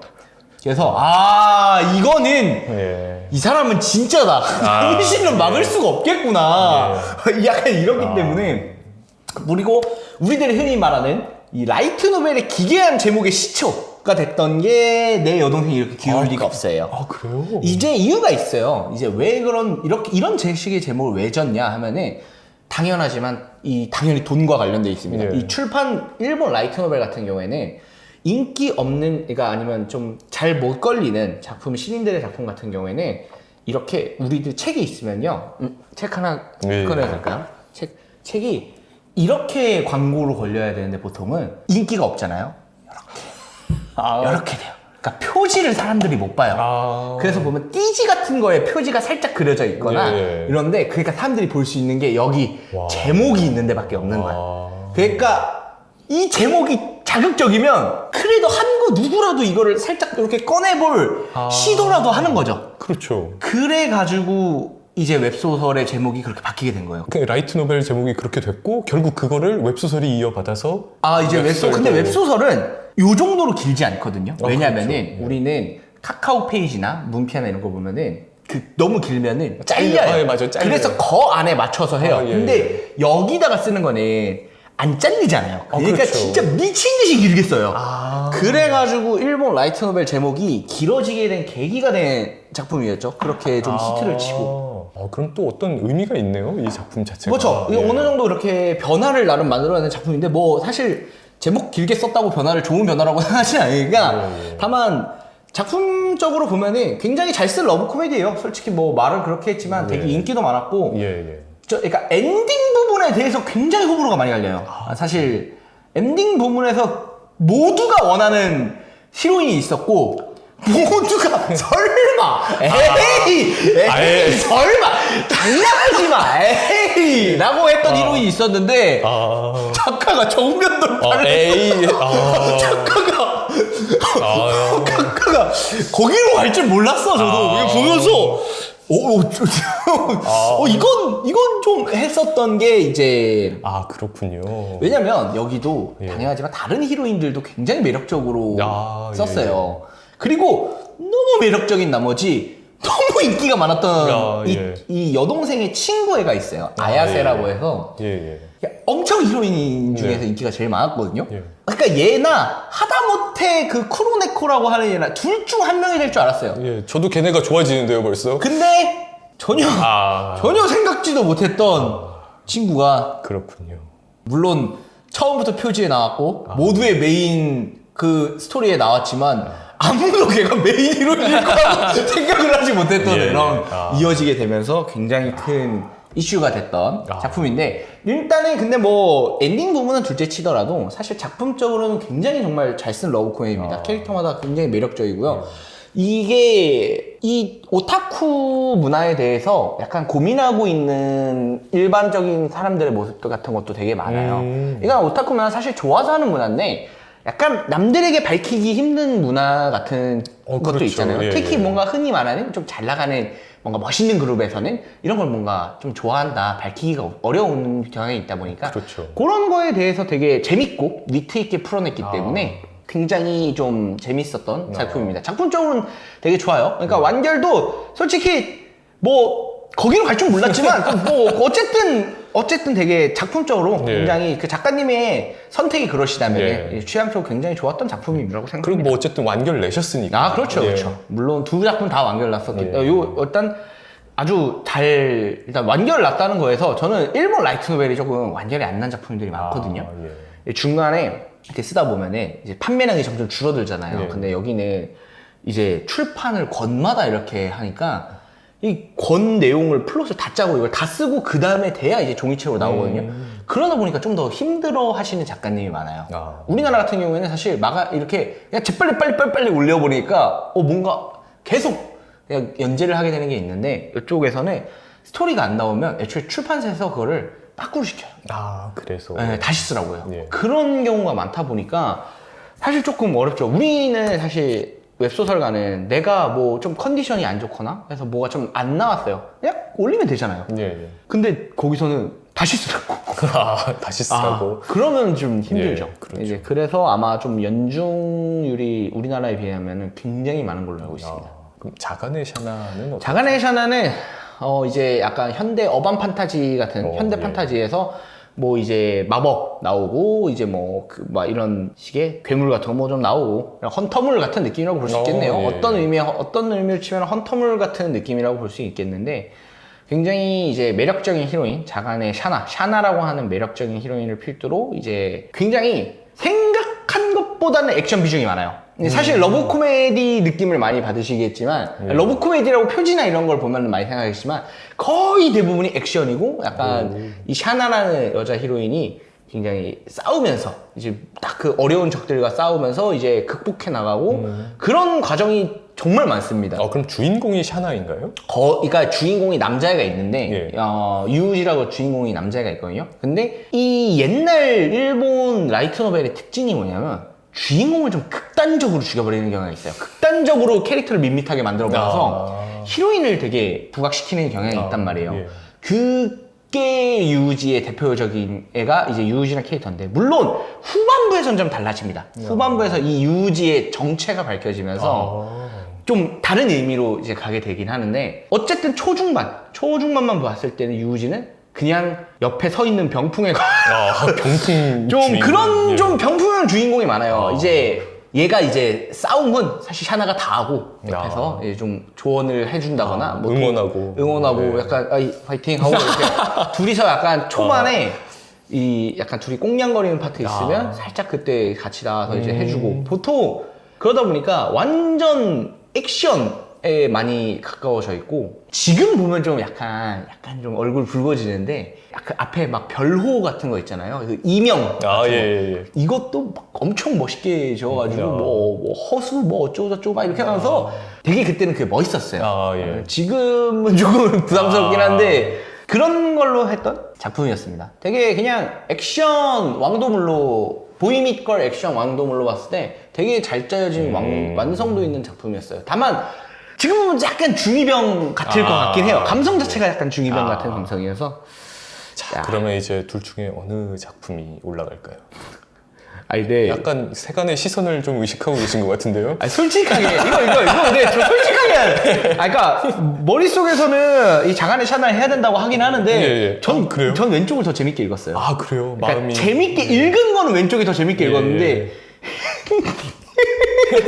그러니까 왜냐면 액션물인데 이게 조금 무거워요, 내용이. 샤나가 내용이 좀 많이 무거운 편이거든요. 근데 저는 사실 좀 가벼운 그러니까요. 러브 코미디를 좋아하다 보니까 왼쪽을 좀 더 재밌게 읽었어요. 근데 그럼 어떻게 할까요? 일단 제 기준, 여기서 제 녹화 기준이죠. 끊을까요? 아니요, 제 기준이니까 여러분. 근데 그냥 저는 저 확실히 밝히겠습니다. 저 엔딩 저 반대였어요. 나는 엔딩 때문에 고르는 게 아니야. 여튼 왼쪽으로. 그러면 내 여동생이 이렇게 귀여울 리가 없어가 올라갑니다. 네. 일곱 번째 경기입니다. 토라도라 대 던전에서 만남을 추구하면 안 되는 걸까? 이게 또 재밌는 매치업입니다. 제가 이제 저 토라도라를 좀 알아보다가 네. 저도 또 영상을 좀 봤습니다. 네. 근데 토라도라 좀 재밌던데요? 그냥 재밌어요. 토라도라 진짜 좀 재밌었어요. 네, 엄청 재밌어요. 일단 이 얘기를부터 드리면 던전에서 만남을 추구하면 안 되는 걸까? 요것도 약간 소드아트 온라인과 비슷한 계열이라고 보시면 되는데 그러니까 이 작품으로 인해서 미궁이라는 데를 탐색하는 장르들이 많이 늘어나게 됐죠. 던전에서 만나면 이게 굉장히 설정도 설정이고 주인공이 이제 되게 약간 성장해 나가는 과정, 약간 게임 시스템처럼 성장하거든요. 던전 미궁 들어가서 몬스터 잡고 보면은 신이 이렇게 경험치를 이렇게 인정을 해줘요. 신이 이렇게 딱 축적을 해주면 뒤에서 이제 레벨업하고 이런 식의 그 스토리로 진행되는데 여기서는 이제 그리스나 이런 데서 나오는 신들, 헤스티아나 뭐 이런 신들이 있고 그 신들이 이제 직접 현계에 내려와가지고 같이 인간들과 파벌을 이끌면서 살고 있거든요. 근데 주인공은 이제 헤스티아라고 하는 이제 여신님의 파벌인데 이 자기 파벌이 자기밖에 없어요. 그냥 남들은 다 꽤 의리의리하게 살고 있는데 얘 약간 궁핍한 신이어가지고 자기밖에 없고 그래서 여신님도 알바 뛰고 막 돈 벌려고 알바 뛰고 막 이러거든요. 재밌는데요, 벌써? 네, 그래가지고 이제 거기부터 막 그 여신님을 위해서 이제 던전 들어가가지고 그 영웅이 되려고 하는 주인공의 모습을 이제 그려낸 작품입니다. 이제 작품 자체로도 굉장히 왕도물로도 좋았지만 사실 되게 웹소설 설정 같아요. 그렇죠. 근데 웹소설이라고 하기에는 주인공이 조금 더 유한 편이거든요, 얘가. 보통 웹소설 주인공들은 그렇게까지 유하진 않아요. 그렇죠. 단칼에 자르죠. 약간 신을 위해서, 그러니까 같이 살고 있는 그 여신님을 위해서 좀 이렇게 노력하는 경우가 있는데 사실 보통 웹소설 같은 경우에는 자기 자신을 위한 게 하는 움직이는 경우가 많기 때문에 조금은 다르지만 어쨌든 굉장히 왕도 성장물로서는 되게 재밌고 좋은 작품이다. 그리고 사실 근데 이 작품이 유명해진 건 좀 다른 이유가 있긴 합니다. 그래요? 이 헤스티아의 디자인인 복장이 나중에 한번 편집을 띄워주시면 그 헤스티아의 그 가슴 끈 같은 게 있거든요. 그게 데이트를 쳤어요. 그 디자인이 정말 엄청난 데이트를 쳐가지고 그러면 글의 내용보다도 삽화가 그쵸. 이제 처음에 캐릭터 근데 글의 내용도 물론 좋았지만 그 캐릭터 디자인이 일단 엄청나게 성공을 거둬서 화제가 되면서 이제 성공을 거둔 작품이고 그리고 이 주인공 벨이라는 주인공이 그 던전에서 이 미노타우루스를 상대로 약간 트라우마 같은 게 있어요. 처음에 도망쳐 나왔거든요. 처음에 패배했어가지고. 근데 다시 이제 새로 붙는 장면이 있거든요. 그때 그 장면이 뽕맛이 장난이 아니에요. 그런가요? 이게 딱 이제 왜냐면 주인공이 사실 좀 무시를 당하고 약간 이렇게 하다가 이 무시받고 있는 주인공이 엄청난 딱 활약을 할 때 그 느껴지는 쾌감이 있어요. 이게 그때 구도가 뭐였냐면 이 미노타우루스 정도는 이제 충분히 잡을 수 있는 이 3명이 있어요. 랭커죠. 예. 랭커 3명이 이렇게 지켜보고 있는데 얘네들이 전멸하기 직전인 거예요. 이쪽 그 주인공 파티가. 예. 그래서 가서 도와줘야겠다. 가서 도와줘야겠다. 이렇게 하는데 도와주려고 보는데 그 한 명이 남아서 끝까지 주인공이 이게 싸우는 거예요. 딱 그걸 보는 때 약간 강자들도 랭커들도 약간 압도되는 그런 느낌들 있잖아요. 예. 약간 그 열기에 약간 그렇게 되게 열혈물로 잘 찍었거든요. 그래서 그 장면이 너무 멋있었어가지고 되게 재밌게 봤었던. 저 듣기만 해도 좀 재밌어요. 지금. 되게 왕도 성장물로서 엄청나게 재밌는 잘 만든 작품입니다. 자, 그리고 토라도라라는 작품이죠. 토라도라라는 작품인데 제가 이 작품은 좀 저한테 있어서 되게 특별했던 작품이었고, 이게 보통은 우리들이 이제 라이트 노벨 러브 코미디라고 하면은 예전에 편견 같은 게 있었어요. 그러니까 일본식으로 하는 것들이 뭐냐면 주인공을 많이 극단적으로 줄인다고 했잖아요. 네. 주인공의 개성을 많이 몰개성하게 만들고 히로인들을 부각시켜요. 그만큼 히로인들이 부각되고, 그래서 되게 나는 평범한 고등학생이다 뭐 이런 식으로 시작하는 경우가 많았었어요. 여기서 토라도라에서는 주인공이 개성이 있어요. 이 주인공이 개성을 갖게 되면서 이 히로인을 누르는 게 아니라 둘이 시너지를 딱 발휘하게 만들거든요. 그게 이 라이트 노벨의 엄청난 킥이었어요. 그리고 뭐 주인공이 뭐 좀 상처가 있더라고요. 맞아요. 뭐 부모님이 뭐 이혼을 했는지 엄마랑 둘이 살고 있고. 네. 그리고 어머니는 돈 벌기 위해서 술집. 예, 맞아요. 유흥업소에서 일하시고 뭐 그런 내용이 좀 있더라고요. 네. 되게 현실적으로 와닿는 그런 느낌이 있었죠. 그래서 이제 내용 자체는 타이가라고 하는 히로인이 좋아하는 남자애가 있고요. 주인공이 류지가 좋아하는 여자애가 있어요. 근데 둘 다 크로스오버입니다. 그러니까 그래서 서로 도와주기로 하잖아요. 둘 다 달라서 예. 그래서 야, 둘이 이렇게 도와서 둘이 서로 도와줘서 이렇게 잘 되거나 아니 얘네 둘을 어떻게 이렇게 해버리면은 모든 게 해결된다 해서 둘이 이렇게 도와주다가 점점 서로에게 빠져들게 되는 그런 스토리가 이제 나오는데, 그게 되게 좀 이 가까워지는, 사실 러브 코미디는 그게 중요한 것 같아요. 그러니까 이 어떤 계기로 조금씩 얘가 호감을 가지고 있고 점점 가까워지는 관계가 되게 뭔가 이 가슴에 스며드는 거예요. 아, 이렇게 둘이 가까워지는구나, 이런 것들이. 그러면서 이제 서로의 트라우마나 서로의 약간 상처나 아니면 서로의 이렇게 안 좋은 점들을 보듬어주는 그런 식으로 이제 서로에게 위안이 돼주는 관계에서 이제 점점 의지가 되어주는 관계로 발전하는 과정을 너무나 잘 쓰는 작품이죠. 그리고 아까 뭐 주인공이 좀 개성이 강하다고 하셨는데 실제로 이게 제목이 뭔 뜻인가 해서 찾아봤어요. 예. 그러니까 여자 주인공이 타이가잖아요. 그렇죠. 그게 이제 일본말로 하면 토라. 호랑이. 그리고 류지 주인공이 그게 용인데 그게 도라. 맞아요. 예, 그렇더라고요. 맞습니다. 벌써 둘이 이어지는 게 제목부터 그냥 스포일러가 돼 있구나. 예. 사실 이런 작품 같은 경우에는 오히려 좀 괜찮아요. 왜냐하면 아예 그냥 다른 노선 같은 걸 거의 보여주지 않잖아요. 물론 저도 여기서 타이가보다는 다른 히로인을 더 좋아했지만 여기 모델로 나오는 아미라는 여자 히로인이 있었는데 원래 그쪽을 밀었는데 근데 솔직히 그건 있었어요. 밀면서도 절대 가망성이 없는 티끌조차 보이지 않을 거라고 약간 생각하면서 이제 보긴 했습니다. 그래도 결과적으로는 되게 재밌었던 아주 잘 쓴 작품이에요. 이거 소설은 사실 다른 걸 떠나서 그냥 짜임새부터 그냥 글 쓰는 것 자체가 글 쓰기 자체가 너무 잘 된 작품이어서 굉장히 여러분들에게 추천드리고 싶은 작품입니다. 그러면 이제 두 작품 중에 뭐가 올라갈까요? 저는 여기선 토라도라로 하겠습니다. 역시. 이거는 토라도라는 진짜 잘 썼어요. 아니, 토라도라를 얘기하실 때 눈이 반짝반짝 빛났어요. 선글라스 안에서. 너무 재밌었던 작품이어서. 그럼 토라도라 올라갑니다. 그럼 이제 16강 마지막 경기입니다. 시원찮은 그녀를 위한 육성 방법 대 리제로부터 시작하는 이 세계 생활입니다. 미쳤다. 이렇게 자, 그러면 잠시만.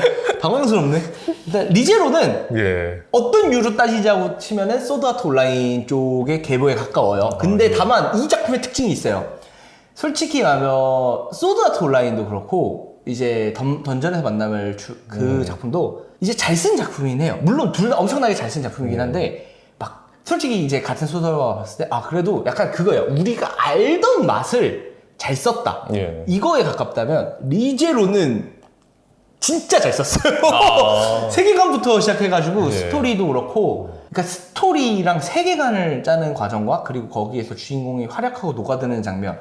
이제 주인공이 약간 무한 회귀 능력이 있어요. 사망귀환. 사망귀환 능력이 예. 있어서 죽어서 살아나고 죽어서 예. 살아나고 죽어서 살아나고 이러는데 그 과정에서 원래 되게 이 처절함이 좀 느껴져야 된단 말이에요. 예. 왜냐하면 죽어도 살아나면 되니까 사실 사람들이 뭐 그렇게 그냥 죽어도 되지 않아 이러는데 이 죽었다 살아날 때마다 진짜 이 바뀌어가는 것들이 너무너무 처절해요. 그죠. 나는 기억하는데 쟤는 이 관계를 기억 못 하잖아요. 그렇죠, 그렇죠. 그래 거기서 오는 좀 슬픔이 좀 공부하다 보니까 묻어 나오더라고요. 이거랑 되게 어떻게 해도 바뀌지 않는 거예요. 그러니까 막 발버둥을 쳐도 예. 도저히 이 한정된 시간 내에 예를 들어 이제 주인공이 계속 이 리셋 돌아가는 시간이 점점 이제 미래로 가거든요. 맞아요. 세이브 포인트가 바뀌더라고요. 바뀌어요. 예. 그런데 어떤 거는 하면 뭐 몇 시간밖에 시간이 없는 거예요. 몇 시간 안에 모든 걸 해결해야 되는데 도저히 해결할 수 있는 스케일이 아닌 거예요.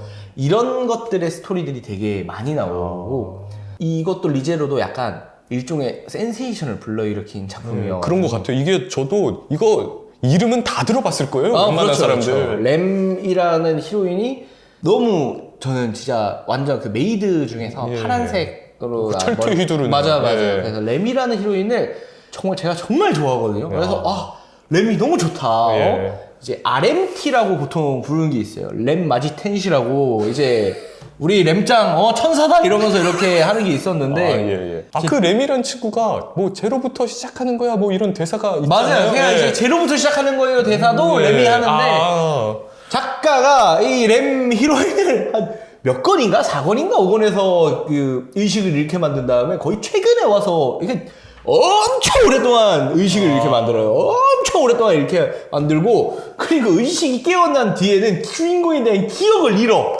그리고 이게 최근에는 제가 듣기로는 좀 돌아왔다는 얘기도 들었는데 기억이. 잘은 모르겠어요. 근데 확실하진 않지만 이게 이 RMT 입장에서는 너무 견딜 수 없는 전개를. 그거는 좀 충격적인데요. 그리고 이제 약간 여기도 매력적인 히로인이 많은데 약간 공식 작가님이 나는 에밀리아가 이제 나는 걔를 좋아한다. 하프 엘프죠 그분이. 그렇죠. 나는 이제 보통 에밀리아 파대 이제 램파가 이렇게 있으면 둘이서 치열한 경쟁을 하거든요. 나는 에밀리아 파인데 라고 이렇게 작가가 못을 막으니까 속 터져. 아니, 저는 내가 미는 것 중에 메인 히로인, 뭐 되는 히로인이 없어. 그러네요. 좀 불행한데요, 그건? 그러니까 모두 행복하게 만들어줘야죠. 그 방법이 있습니다. 하여튼, 그런 느낌의 작품이죠. 그래서 되게 짜임새 있고, 되게 재밌고, 그리고 애니메이션화도 굉장히 잘 됐던? 예, 맞아요. 애니메이션 재밌는 것 같더라고요. 너무 잘 나왔죠. 자, 그리고 왼쪽에 시원찮은 그녀를 육성 방법. 이게 약간 토라도라랑 정반대인 게 보통은 밸런스 있게 주인공도 이제 있으면서 주인공도 올라오면서 둘이 약간 시너지 내는 게 이것도 되게 킥이었다고 했잖아요. 이거는요. 정말 전통을 잘 따라서 주인공을 다 없애. 근데 주인공이 나름 개성은 있어요. 주인공이 개성은 있는데 막 얘가 우리들이 생각하는 멋있는 그런 개성이 아니라 그냥 오타쿠란 말이에요. 엄청 수녀 오타쿠예요. 수녀 오타쿠. 무슨 뭐 동인 게임 만드는 맞아요. 동아리 동아리 게임 만드는 동아리 그런 건데 여기서 이제 히로인들의 매력을 극단적으로 정말 부각을 시키죠. 그래서 히로인들이 엄청나게 매력적이에요. 근데 진짜 이거를 그러니까 이쪽을 한 이유가 있어요. 그러니까 히로인들을 너무 매력적으로 세 명 다 메인 히로인을 만들어서 그럼 좀 고민 좀 되셨겠는데요? 근데 저는 확실했습니다. 애초에 완벽한 취향이 있었기 때문에 어떤 캐릭터인가요? 우타하라고 하는 소설가 캐릭터가 나오는데 예. 저도 애니메이션에서 그 친구 봤어요. 네, 이 전설의 스타킹 씬으로 유명하죠. 이제 그래요? 이제 작화에서 이제 스타킹에 돈을 다 때려부은 것 같은 작화가 나오기 때문에 이제 선배 소설가 선배 이제 히로인인데 저는 한결같이 그 선배를 밀었고 잘 안 됐나요, 근데? 나중에 그 스피노프로 나온 도키도키 메모리얼인가? 하여튼 뭐였지? 하여튼 그 사랑의 메트로놈인가? 사랑의 메트로놈이다. 사랑의 메트로놈이라는 작품이 스피노프로 그 우타 이어지는 이프 스토리를 이제 그쪽으로 가는 게 있어요. 저는 그게 정사라고 생각합니다. 공식이 뭘 알아? 니들이 뭘 알아? 내가 나한테 있어서 정사는 그거야. 아, 그렇게 이프물을 내주면은 그것도 또 나름 그렇죠. 아니 좋겠네요. 만화책 되게 재밌겠어요. 이게 예. 중간부터 분기점 같은 게 약간 갈려서 아예 우타랑 이어지는 스토리로 쭉 가거든요. 저는 그게 오리지널이라고 생각을 해요. 저도 지지하겠습니다. 저는 그 히로인을 굳게 밀었는데 이게 가면 갈수록 이 카토 메구미라고 하는 이제 메인 히로인 쪽으로 이제 그 언덕에서 보고 맞습니다. 한눈에 이렇게 근데 이거에 되게 특징적인, 그러니까 제목이 시원찮을 그녀를 위한 육성방법이 왜 그러냐면 이 친구는 오타쿠가 아닌데 오타쿠로 만드는 거잖아요. 그렇죠. 예. 근데 얘는 그 캐릭터가 아니에요. 카토 메구미라는 캐릭터가 아니고 얘네 이 그림 그리는 캐릭터인데 얘랑 우타라는 캐릭터는요 사실 좀 많이 나왔어요. 그러니까 라이트 노벨이나 이런 데서 이 금발 양갈래에 싸가지 없고 츤데레인 캐릭터랑 그 흑발 장신의 스타킹 신고 가슴 큰 여자 히로인은 엄청나게 많이 나왔어요. 뭐 한둘이 아니야. 많아. 그런데 이거는 둘이 완전히 톡톡 튀는 캐릭터잖아요. 그 중에 카토 메구미라는 캐릭터가 여기에 굉장히 킥이 되는 애예요. 왜냐면 되게 히로인 치고요. 엄청 개성이 없어 보이거든요. 그래서 시원찮은 그녀라고 하는 거예요. 되게 히로인으로서의 뭔가 개성이랄 건가 뭔가 반짝반짝 빛나는 게 없어요. 특히 여기서 나온 장면 중에서 너무 웃겼던 게 카토 메구미라는 캐릭터가 어느 날 그냥 머리 스타일을 바꾸고 와요. 그랬더니 머리 스타일 바꾸니까 주인공이 아니 히로인 캐릭터가 머리 스타일을 그냥 말도 없이 바꿔버리면 어떡하냐고. 이거 금기라고 하니까 뭔 소리야, 그냥 머리 스타일 바꿀 수 있는 거지.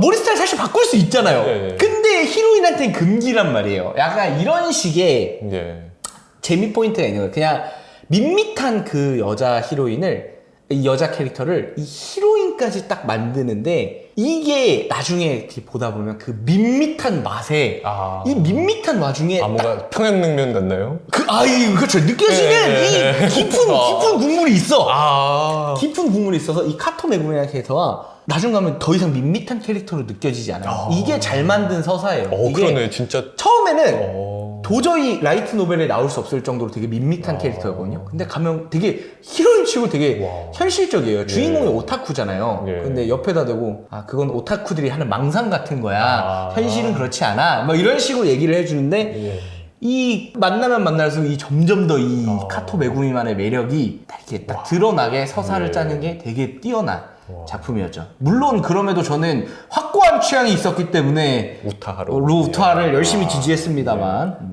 자, 그럼 이제 선택의 결정을 내려주십시오. 근데 뭔가 제가 이제 좀 취향이 확실히 그 러브 코미디를 많이 좋아하는 것 같긴 한데요. 근데 다만 그러니까 히로인은 솔직히 우타가 너무 압도적이었거든요. 그리고 히로인 저쪽도 램도 굉장히 압도적이었는데 저는 리제로는 솔직히 그냥 너무 잘 썼다고 생각해요. 이게 커요. 그러니까 둘 다 잘 썼어요. 둘 다 작품으로 너무 잘 썼는데 리제로는 조금 레벨이 높게 잘 썼어요.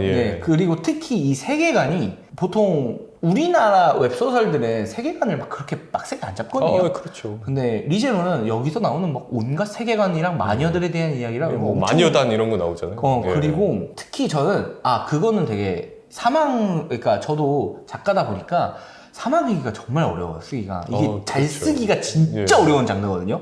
왜냐면 같은 장면을 반복해야 되고 그 와중에서 성장과 발전을 이렇게 거듭해야 되는데 변화를 주기가 되게 어려워요, 그게. 근데 리제로는 그걸 밸런스 조정을 진짜 기가 막히게 했어요. 이거 진짜 너무 어려운 겁니다, 여러분. 이거가 이제 전생검신이 그나마 이렇게 썼었는데 솔직히 저는 그 사망 회기를 활용하는 장면만 놓고 보면은 이제 리제로 쪽이 되게 훨씬 더 이제 작가가 생각을 많이 했다고 생각해서 리제로로 선택하겠습니다. 그럼 우타하는 근데 사실 여기 소설에서는 메인 히로인이 아니어서 만화가야 있거든요, 그거는. 그러면은 리제로 올리겠습니다. 리제로. 자, 이제 16강 끝나고 8강 첫 번째 경기입니다. 그 전에 잠깐 물 좀. 그럼 이제 할까요? 여기서부터는 조금 빨리. 그렇게 될 수밖에 없어요, 이미 스토리를 다 정해놓은 상태. 그럼 8강 첫 번째 경기 늑대와 향신료 대 나와 호랑이님입니다. 여기서 앞에 작품 설명은 다 했으니까 어느 정도로 이제 좀 근데 마침 둘 다 동물 계열이에요.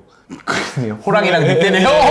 호랑이랑 늑대인데 이거는 살짝 고민되는 게 뭐냐면요. 예. 이거는 제 취향과 대중의 취향이 있어요. 모든 대중이 사실 늑대와 향신료를 고를 거예요. 아, 그렇군요. 왜냐면 솔직히 말하면 저도 누가 잘 썼어 하면 늑대와 향신료를 망설임 없이 고를 겁니다. 예. 왜냐면 이거는 잘 쓴 거예요. 그냥 작품 자체를 너무 잘 써서 높게 예. 평가할 수밖에 없는 건데 근데 이거는 나와 호랑이님은 사실 이 나와 호랑이님도 절대 제가 근데 솔직히 둘 중 뭘 더 재밌게 읽었냐 하면 전 나와 호랑이님을 더 재밌게 읽었습니다. 다만 늑대 향신료는 너무 잘 썼어. 이걸 어떻게 이게 왜냐면 이상형이라고 해도 왜 그런 거 있잖아요.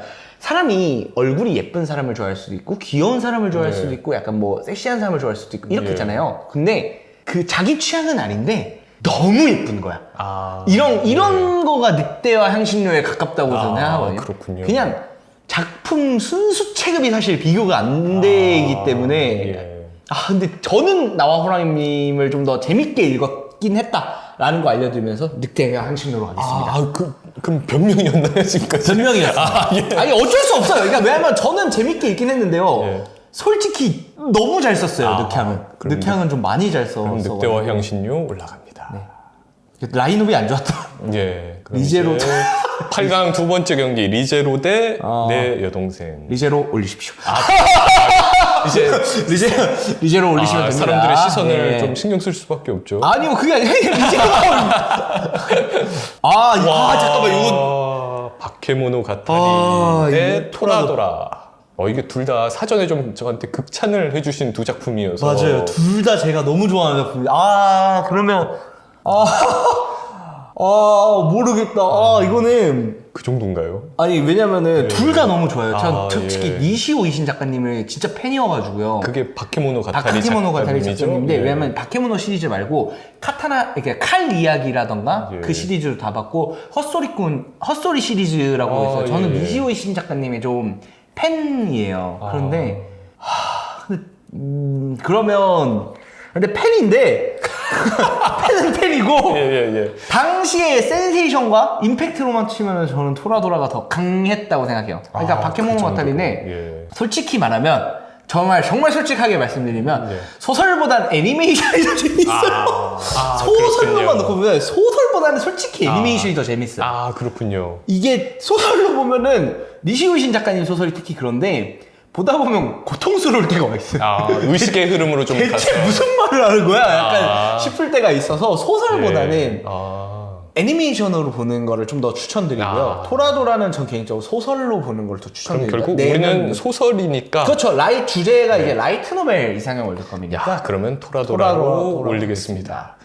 이거 왠지 약간 팬분들의 저항이 약간 있을 것 같아요. 근데 솔직히 여기 바케모노 가타리 팬분들 중에서 바케모노 가타리 원서 읽으신 분 별로 없을걸요? 그러니까 애초에 그 소설 자체를 읽으신 분이 생각보다 많지 않을 거예요. 이거 애니메이션으로 더 유명하기 때문에. 그러면은 어느 정도 설득이 저는 소설로 다 읽었습니다, 여러분. 읽고 좋습니다. 나서 얘기하는 거예요. 그럼 토라도라 올라갑니다. 제로의 삶 대 어마금.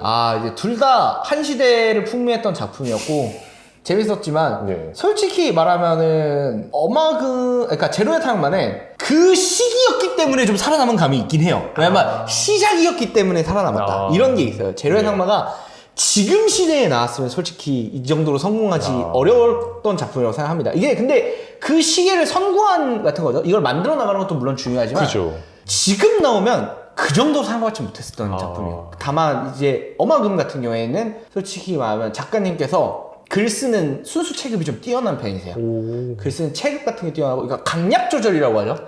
강약 조절이랑 이 뽕을 주는 장면인가 이런 거 되게 잘하시는 분이에요. 물론 너무 가면 갈수록 너무 중이병적이긴 한데 이게 그거예요. 중학교 2학년 때 보면 정말 세계 최고의 작품이거든요. 나이가 들면 들수록 힘들어져. 이 감성이 조금씩 힘들어질 때가 있긴 해요. 다만 그럼에도 이 굉장히 흔히 말하는 뽕맛을 제대로 줄 줄 아는 작가이기 때문에 저는 어마금을 택하도록 하겠습니다. 그게 대단한 능력이죠. 그럼 어마금 올립니다. 이제 4강입니다. 4강이네요. 4강 첫 번째 경기 어마금 대 리제로. 이거 잠깐만, 둘 다 팬층이 굉장히 많거든요.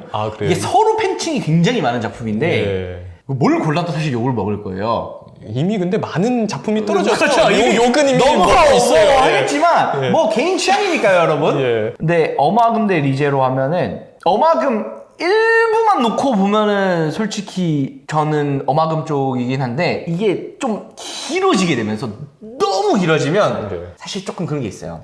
이 적당히 아. 적당히 해야 예. 우리 즐겁게 보내주는데 예. 이 친구가 20년 가까이 연재를 안 끊고 있으면 좀 힘들 때가 있어요, 이 친구. 그래서 저는 이제 최근 계속 꾸준히 내고 있고 이 작품도 아직 완결이 나진 않았지만 예. 그래도 저는 리제로로 하겠습니다.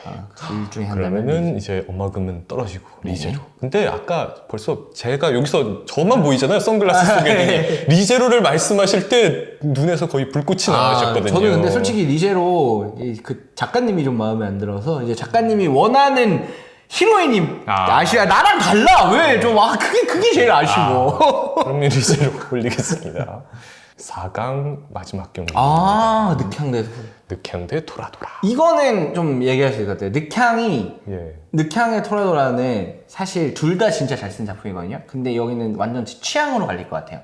한다면은 저는 개인적으로 늑향 같은 경우에는 잘 쓴 작품인데 이게 제가 약간 재미가 살짝 아쉬웠다고 했었잖아요. 뭐냐면 잘 썼는데 이 자극은 살짝 부족한 작품이에요. 약간 슴슴한 맛에 보는 좀 작품에 가깝거든요. 평양냉면. 근데 굉장히 잘 만든 평양냉면에 예. 가깝죠. 그런 걸 치면. 그렇기 때문에 좀 더 자극적이고 톡톡 쳤던 토라도라가 저는 좀 더 취향이 조미료를 잘 친. 저는 MSG 막 친! 막 식초, 겨자 다 뿌린 거! 이런 것들이 맛있었기 때문에 토라도라 쪽으로 그럼 토라도라 올라갑니다.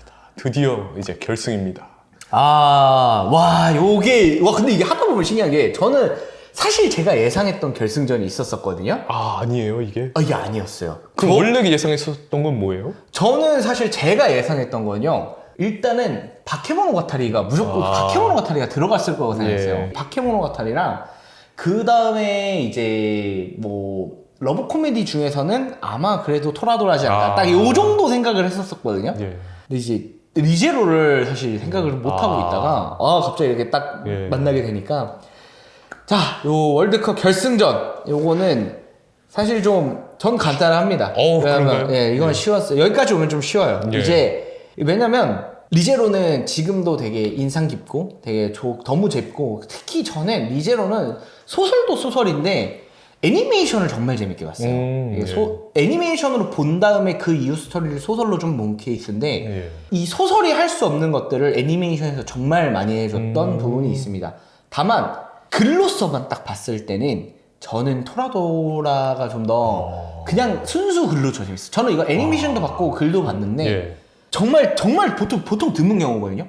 글이 더 재밌었어요. 이거는 이 내면 묘사들이 이게 뭐냐면 진짜 현실에서 있을 법한 고민을 하고 현실에서 있을 법한 사랑을 하는데 되게 그 와중에서 교차해 나가는 그렇게 발전해 나가는 감정 같은 거를 너무 섬세하게 표현을 잘해서 저는 토라도라로 하도록 하겠습니다. 근데 애니메이션 팬들도 토라도라를 최고의 애니메이션이라고 평가하는 사람들이 많더라고요. 그러니까 애니메이션도 잘 만들었거든요. 소설은 그거보다 더 좋다. 저는 소설이 애니메이션을 뛰어넘었다고 생각합니다. 다만 리제로는 이거는 애니메이션을 정말 잘 만들었어요. 왜 그런 거 있어요. 귀멸의 칼날이 인기가 엄청 많을 때 사람들이 귀멸의 칼날 만화보다는 그래도 애니메이션이 더 잘 만들었다라고 얘기를 하는 걸 많이 봤을 거예요. 이거는 리제로는 약간 애니메이션이 원작 초월급으로 잘 만들었던 경향이 있어가지고 그런 게 있는데 이 토라도라는 이 섬세한 묘사나 이런 것들은 저는 소설에서밖에 느끼기가 어려운 그 상상되는 감정이 있거든요. 그래서 저는 토라도라를 소설을 더 높입니다. 그럼 토라도라가 쟁쟁한 경쟁자들을 물리치고 우승을 합니다. 이거를 솔직히 처음에 바케모노가타리가 되지 않을까 싶었는데 이게 이렇게 되네요. 근데 그건 있는 것 같아요. 저도 느낀 게 하면서 애니메이션으로 만들어진 것들이 워낙 많잖아요. 근데 애니메이션이 더 잘 만드는 경우가 사실 좀 더 많아요. 그러니까 애니메이션으로 잘 만들어진기 때문에 그 정도로 유명해진 케이스가 많아요. 스즈미야 하루이도 애니메이션이 성공했기 때문에 만들어진 것도 그렇게까지 유행했던 것도 있었고 소드 아트 온라인도 애니메이션이 엄청 성공했기 때문에 유명해진 게 있었거든요. 그래서 어떻게 하더라도 이 애니메이션이 같이 생각난단 말이에요. 그런데 저는 당당하게 말할 수 있어요. 토라도라는 소설로 읽으세요, 여러분. 이거는 소설로 읽으셔야 토라도라랑 시원찮은 그녀의 육성 방법이 있어요. 이거 두 개는 소설로 읽어야 돼요. 이거는 둘 다 애니메이션이 정말 잘 만들어졌는데도 개인적으로 소설이 더 재밌고 제 개인적으로는 더 매력을 잘 표현했다고 생각을 합니다. 마지막 마무리 평가까지 네. 완벽합니다, 정말. 와, 그 수고 많으셨습니다. 촬영이 네. 진짜 길어졌는데 그렇죠. 이렇게 끝까지 텐션이 안 떨어지고 해주셔서 정말 감사합니다. 정말로 너무 재밌어서 오랜만에 라이트 노벨 요즘에는 웹소설 쪽이나 이렇게 그렇게 많이 읽다 보니까 라이트 노벨을 읽을 기회가 없었는데 되게 오랜만에 그 라이트 노벨을 떠올리면서 맞다. 그때 이 작품 이렇게 재밌게 읽었지. 맞다. 이 작품 너무 재밌게 읽었는데 약간 이 종이 이게 좀 약간 늙은 말일 수도 있는데 여러분 그 종이책에서만 느껴지는 그 감성이 있어. 그거 있죠. 종이책에서만 느껴졌던 그 감성이 있고 그때 약간 이 라이트 노벨의 표지에 좀 야한 게 있고 좀 그러잖아요. 맞아요. 그렇죠. 들고 다니기가 좀 창피한 책이죠. 그렇죠. 그래서 그때 그 학교나 이런 데서 읽으려고 막 표지에다가 막 이렇게 막 씌우고 표지 이렇게 벗겨내가지고 이렇게 또 보고 몰래 구석탱이 가가지고 이렇게 보고 했던 그 시절의 추억이 뭔가 떠오르면서 너무 그때 되게 재밌었던 아주 유익했던 시간이었습니다. 그럼 혹시 마무리 인사도 해주실 수 있을까요? 자, 그러면 오늘의 이야기 나비기고 라이트 노벨 이상형 월드컵 이야기는 여기까지 하고요. 우리는 그럼 다음에 또 더 재밌고 즐거운 이야기로 찾아뵙겠습니다. 감사합니다. 감사합니다.